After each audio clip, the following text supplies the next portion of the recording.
తాకట్లో ఉన్న మీ బంగారాన్ని విడిపించి ఆ రోజు ఆన్లైన్ రేటుకి కొంటాం. Sharma gold company.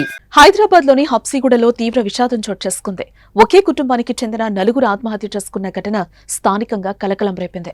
ఆర్థిక ఇబ్బందులు, ఆరోగ్య సమస్యలు కారణం ఏదైనా ఓ కుటుంబాన్ని బలి తీసుకుంది. క్షణికావేశంలో తల్లిదండ్రులు తీసుకున్న నిర్ణయం నిండు నూరేళ్లు బ్రతకాల్సిన ఇద్దరు చిన్నారుల ప్రాణాలకు సైతం బలిగొన్నాయి.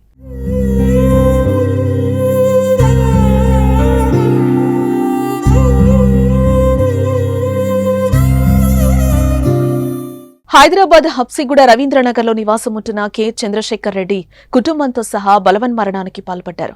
వీరి స్వస్థలం కల్వకుర్తి నియోజకవర్గంలోని ముకురాళ్ల. కొన్నేళ్ల క్రితం భాగ్యనగరానికి వచ్చి స్థిరపడి ఓ ప్రైవేటు కళాశాలలో లెక్చరర్గా పనిచేసేవారు. ఇటీవల ఆ ఉద్యోగం కూడా మానేశారు చంద్రశేఖర్. ఇక చంద్రశేఖర్ కు భార్య కవిత, కుమార్తె శ్రీతారెడ్డి, కుమారుడు విశ్వాన్ ఉన్నారు.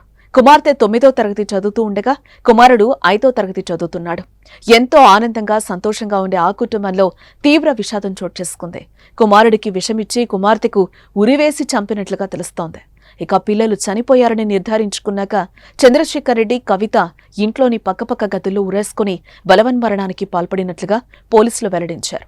మరోపక్క వీరి ఆత్మహత్యకు ఆర్థిక ఇబ్బందులే కారణమని పోలీసులు భావిస్తున్నారు.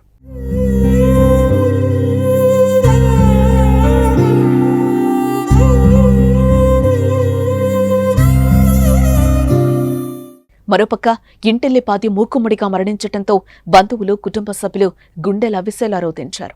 కాపురంలో ఎలాంటి కలతలు లేవని, అన్యోన్యంగా ఉండేవారని, ఇంతలోనే ఇలా ఆత్మహత్య చేసుకోవడంపై మృతురాలి తండ్రి ఆవేదన వ్యక్తం చేశారు.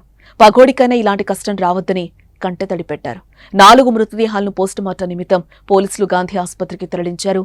ఆర్థిక కారణాల వల్లే చనిపోయినట్లుగా తెలుస్తున్న, ఆరోగ్య సమస్యల వల్లే ఆత్మహత్య చేసుకుంటున్నామని, అందరూ క్షమించాలని రాసిన ఓ సూసైడ్ నోట్ వెలుగులోకొచ్చింది. కానీ పోలీసులు ఇంకా ఆ లేఖపై అధికారికంగా వెల్లడించలేదు.